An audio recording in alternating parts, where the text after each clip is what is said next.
We hear a lot and we see a lot here at FITSNews, but something I don't think we've ever heard or seen is a prominent political leader brought down by allegations from within their own family, specifically their children. That, however, is the story of Dave Wilson, the former president of Palmetto Family, which is the largest social conservative advocacy group in the state of South Carolina, a very prominent organization that's deeply involved in Palmetto politics, both at the state level and the presidential primary that comes through every 4 years. Now, Dave Wilson's leadership of this group ended last month when his own children submitted letters to his board of directors at Palmetto Family detailing an alleged affair between Wilson and another social conservative leader. We sat down this week with two of Wilson's daughters who were instrumental in that campaign to hear not only about their experiences, but why they chose to step forward and why they think it's important for the people of South Carolina to know the truth about their father and about this organization. Here's my interview with Carly Gross and Alyssa Wilson, two of the daughters of Dave Wilson. So this perfect family myth, this Palmetto family, perfect family, was there ever a time that existed? I think there were pieces of our experience that we can say were really good. I mean, we all are very supportive of each other. We've grown up in a Christian household, and our faith is really important to us. And so, like that bond, I guess, that we share is something that is very important and has helped us along the way. I would say, though, I think if we were to look back in retrospect, there's been a lot more harm, I guess, than there was good, at least from the perspective of our dad. Our mom did a really good job of trying to hold it together, but it was a lot for everyone. What do you mean more harm? He just had a way of addressing things, a way of disciplining us kids, and things that would just go way beyond what is appropriate. To the point that we've had professionals say, like, "Hey, that's considered child abuse. Like, that's not it's not appropriate." That's verbal, emotional abuse. For sure. I've experienced that a lot in my older years, especially.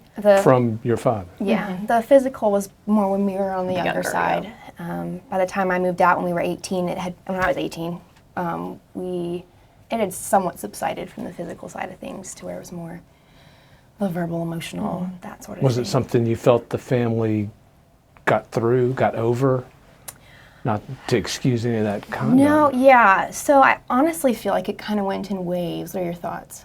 Yeah, I would say so. I think, at least in my experience, I think it just shifted a lot. Like we said, from being younger, it was more physical, to when I was older, it was verbal and emotional, almost attacking. Gaslighting. And I think that's something I'm still working through, and I'm seeing my professional therapist trying to kind of understand what that did to, my cognitive abilities and whatnot. Is it something you're concerned about for your siblings? Yeah, for sure. Yeah. I think we're especially concerned. I mean, we're concerned for all of them because we all experienced trauma in different ways. But I think it's really difficult. We think about our youngest sisters who are just such a tender age right now, and to have to be handling and processing through this kind of information, and it's not quiet. I mean, obviously we're here talking, so it's relatively public. It's been in the news, absolutely. Yeah, and so they've been put in a position that no child should ever have to be put into. We were put in a position when we found the materials that, you'd never want, at least I wouldn't want my kid to be put in that sort of situation. Let's talk about that. What materials and when were these discovered? And Alyssa, you may know more. Tell us about this. Yeah, so we basically came across this iPad March 4th, exactly a month ago. And the whole family knows his password, so I knew his password, logged on, and came across text messages from Catherine Foster. And just kind of saw a little snippet, and I was like, work colleague, right? Sure. Scrolled up a little bit, and I began to see things that became more and more explicit. Yeah. And I was like, that's not right. So I was like, yo, come look at this, because this isn't good. This isn't appropriate. You say explicit, like What's an example?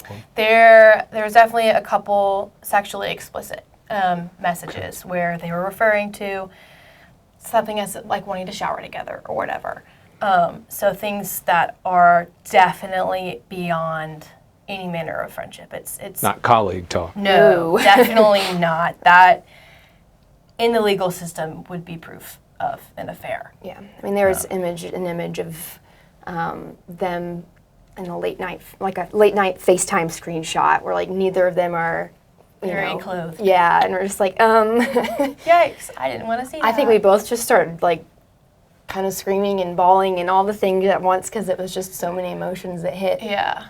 at one time. I mean, I don't think any kid should see that, but No. even our age, I'm like, I don't think anybody should have to experience that kind of trauma with your dad. I mean, that's still your dad. Yeah. As messed up as that is, it's still your dad, and it's Right. still a very traumatizing thing to come across. Yeah, and even at 24 and 20, like it's just, we looked at these pictures and we're like, who is this? Because this is not the Dave Wilson that we know exactly, because he just looked like a teenager, like in these pictures, because it wasn't his normal self, and we had never seen him be affectionate like that with our mom. Like it was just Yeah. strange and very hard to process Yeah. in the moment. So you see this material, and you're shocked. You said all the things at once hit you. When did you decide to do something about it? Honestly, I think initially, I mean, I just wanted to be like, this is what's going on, because this is not new to us. Like this has happened before, and You mean with the pornography and? yeah, Okay. pornography addiction. He had an affair back when we were young, when I was a lot younger, and so that's not the first time that something's happened. But my mom and him went through counseling. They worked to reconcile.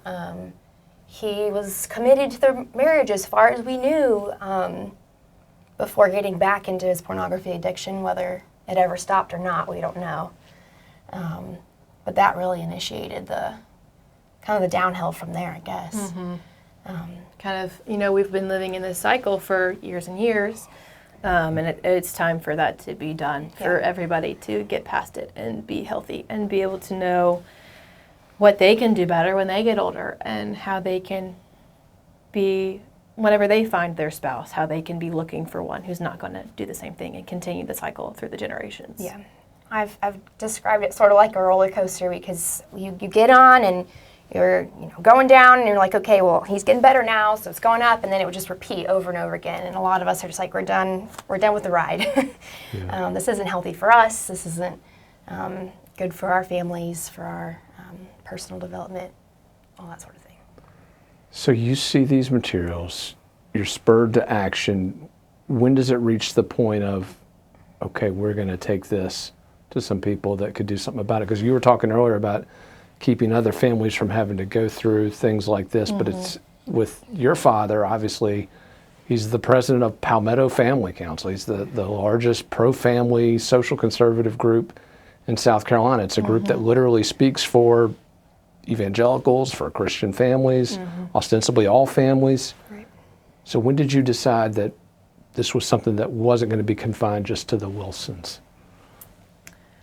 I think that, especially for being the president of, like you said, Palmetto Family Council, that being a leader in such a prominent position, you shouldn't be preaching and speaking about these things that we should be doing or should be doing better. You shouldn't, in their goals vision, it says we fight against sexual immorality and so on, other things. But why are we allowing this man who's been sexually immoral to basically preach not to do it? So it's hypocritical, for one. And as a state that claims to be for the families, why are we turning a blind eye to this and letting it slide and get away? Yeah. So tell us what y'all did. So that night, we all actually left the house. My mom was not home, she was at work. Alyssa and I gathered all the younger kids, because we actually had been in communication with our dad, and knew it wasn't a great situation, and we knew anger was very high, and that it was just going to be best for us to get out of the way. So we actually took the kids, the young ones, and went somewhere else where we could be away, and he could have his moment alone. And from there, we were just discussing, you and I talked, me and my older brother Bryce talked, we all have chatted, but the three of us especially were like, we don't feel right sitting in silence knowing that he is leading an organization with certain moral and ethical standards that he's expecting other people to live by, but he's not living by on his own, and that he's teaching us to live by or telling us that we have to do, and is not actually doing that himself. And just knowing that he, like with their big event that happened in Charleston a couple weeks ago, we just didn't feel it was right to sit on it knowing that he was making the decisions that he was, and that it was such a blatant and obvious affair is what we say, what we'd see, what we saw. Did you want to get him fired?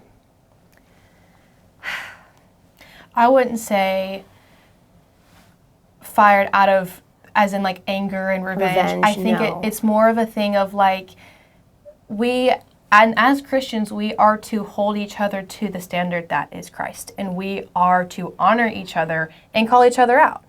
And call each other out of the sin. And in somebody who is in those big leadership positions, whether it's, this Christian organization or a pastor, you can't have those people up there preaching all these things that they're not living by. So it was more, I think for me, it wasn't a revenge thing. It wasn't like, oh, you did this, you have to get fired, you shouldn't have this. I think it's because this isn't right. It's not a proper picture of what this is supposed to look like. Yeah. I think that was a lot of it. I know for me personally, it was just, it was so much all at once and such a difficult road to walk. My brother and I wrote impact letters that we both mailed, sent via email and then mailed to the board, all the board that we could get in contact with of Palmetto Family, basically just saying like, hey, this is what's going on. We're not sure if he's going to be honest and tell you what's actually happening.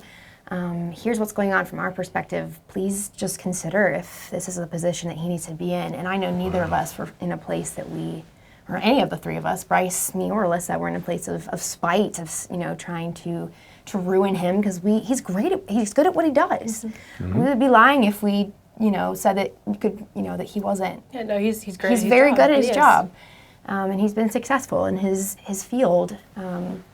But I personally did not feel right to just let him continue to lead this group of people and sit in silence, because we've seen so many situations where Christian leaders have put themselves in these kind of compromising positions and made decisions that, according to our Christian faith would be considered immoral and wrong, and hide it for years and years. We think Ravi Zacharias, gosh, the whole thing with him that came out, and my dad is nowhere, near as popular as he was, but you see a lot of these individuals who you expect to be a certain type of leader, and instead of being honest and coming forward and saying, hey, I messed up, this is something I shouldn't have done, my family's been hurt, etc., just kind of shoving it under the rug and saying, well, I'm going on into a new business endeavor, we didn't feel like was honest or true, and wasn't presenting what was actually happening. Yeah, and not taking ownership either, and blame shifting. And Yeah. That's not right in so many levels. Right. When it didn't take the board very long to react to the information you provide, and again, it's not just the two of you, your brother obviously involved, and you mentioned there are other siblings that wanted to participate, just couldn't be here today, totally understand that. But he was, I guess, resigned is the word, but he's no longer the president of the Palmetto Family Council. How about that? Was that the outcome you were seeking? Is that the outcome you feel is appropriate? I definitely think it was appropriate. Again, our goal was never to destroy someone's reputation or put him out of a job or put him in a place where he's getting beat up on, because that's not our goal. We love our dad, even though we're a little angry right now, understandably. But I think it was right for him to resign, to step down from his position. I think that the way it was done probably wasn't entirely honest. And was How do you mean? more of a cover-up. So I'm thinking about Really? the email that came out that said, I don't remember the specifics. We've accepted Dave Wilson's resignation Yeah. as president, or Right. something along those lines. Moved on to some great new business opportunities. And I think we just felt that was a disrespect to us. That was a disrespect to our family, considering all the trauma that we've gone through just in the last month alone, having to deal with this situation, but then also our previous experiences. We just didn't feel like it was respectful or honoring of the fact that we're going through a lot, and Dave isn't just stepping down to go on to business things. He's stepping down because he made some choices that weren't good, weren't appropriate. You wanted people to know why. Yeah, and it seems that, as Palmetto family I feel like they should have, given a little more context, because that to me shows they're sliding it under the rug and covering it up, which doesn't speak to their credibility when it comes to, standing for all these morals and values, but yet when it comes down to it, and here's the morals and the values that you stand for being broken by your own president, we're just going to tuck it over there and not talk about it. Pretend like it didn't happen. And So then why are we standing against these morals and values if we don't really, when it comes down to it, stand for it? yeah. When you're in a situation where a family has been harmed, they say, what's their motto, making South Carolina a great place to live and raise a family. That applies to every family but his own. It's just unfortunate, and it's a sad thing for us. But we also wanted people to know the truth and to hear it from our perspective, because he's got a lot of ears. He knows a lot of people, and we're two young females. You don't have degrees. Yes, who don't have college degrees right now, who are in school, who are working hard. I'm working on a nursing degree, you're working on another healthcare degree. We've got a lot going on, and we don't have a lot to say. We know a lot of the people that he knows just because we've met with them and shaken their hand and stuff, because we were Dave Wilson's kids, which meant we were special when we'd go to events and stuff. But I think being able to finally step forward and be honest about, no, this is what's really been going on, and we've essentially had to just fake it and cover for him in these kind of situations instead of being honest and transparent with what we've actually experienced with him as our father. Let me ask you guys this question. I think this is probably the most important question. I grew up in the era of, Falwell and Swaggart and the pastors, and when they fell from grace, it was a huge scandal. Gary Hart, the presidential candidate who had an affair, and it torpedoed his political career. But we're in 2023. Sure. Climate has changed. Perceptions have changed, the Overton window, so to speak. But why do the people of South Carolina, why should they care about this? Why, forget the Christian segment of the state for a minute. Why is it something that folks outside of that realm should know about? Yeah. I think, kind of going back to what I said a minute ago, of as a state that does claim to be for the families, it is part of our motto, our slogan, that we shouldn't have people in power who are destroying their families. I think that totally goes against what South Carolina stands for. And I think that anybody who is a South Carolinian and cares about our state needs to protect those values that South Carolina was built on. We are allowing people to be in power consistently who are making decisions behind the scenes that are harming others and going completely against what they stand for. And we can speak to that on this particular instance, but I think we've seen it throughout, politics in general and that sort of thing, where they'll say one thing, but they do another. And it hurts families. It's put us at a disadvantage in a position where, we now are the children of Dave Wilson, and it gets really complicated now. It's not, and it's wounding my mom, it's wounding the kids, it's my siblings, it's wounded me, it's made my life difficult in multiple ways.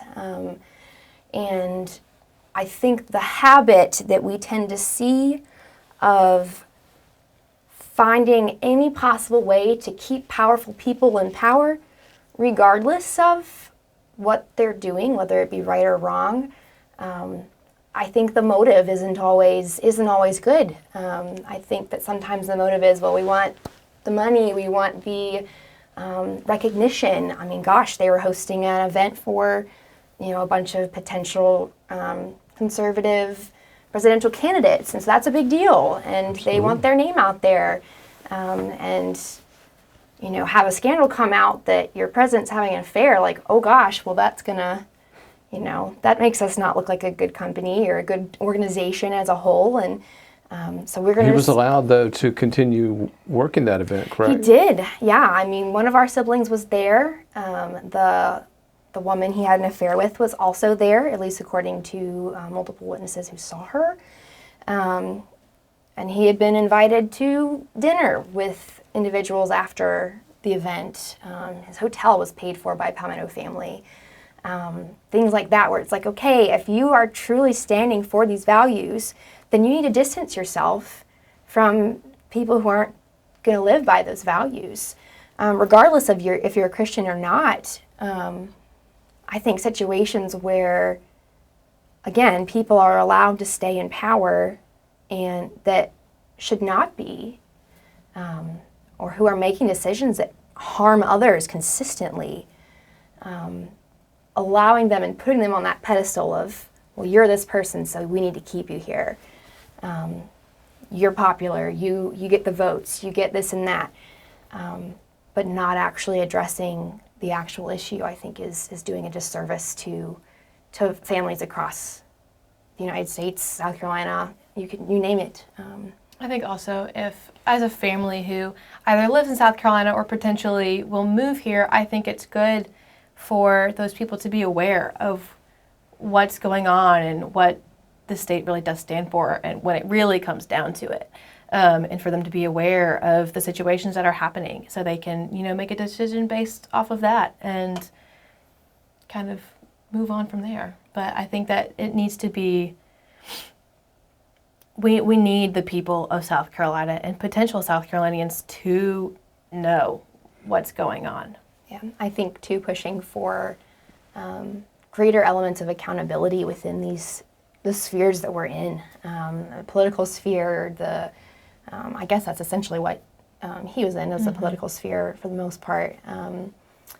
But just having those forms of accountability where, this isn't okay. Like, we can't just stand back and say, well, that was one situation. We're going to just turn a blind eye and keep chugging on as we have been and pursuing the goals that they have without addressing, like, okay, we've got some things that are a problem, and we've got behaviors that are not acceptable, and just ignoring it doesn't make it go away. No, it just makes the situation worse, because then it's not addressed, and then it comes out later, and then you realize, okay, well, darn, I can't trust this organization then, because if they're not going to be honest about why their leader stepped down, why would I support them? Like, why would I trust what they have to say? And so I just think that accountability is so important. And you still feel the response from Palmetto Family has been lacking?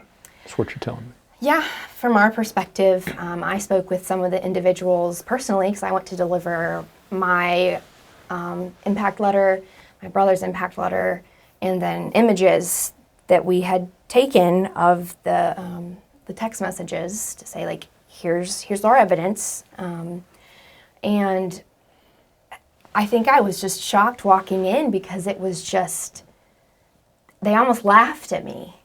And just, the board members? No, I spoke with individuals who were employees of Palmetto Family. Okay. I was not able to get an audience with board members. we were invited, my brother and I, to speak with Dr. Tony Beam, and I believe their secretary, but we had to decline at the time due to just, it was all so fresh, and we weren't comfortable being in a situation where we had to be in conversation with our dad. It just was the emotions were very heightened. He would have been there. I'm not entirely sure, but it sounded that way. We kind of told him quickly, like, we can't do that right now. But that leads actually to my next question. Has he responded, and has he responded to you, to your siblings? I haven't heard from him in a month. Yeah.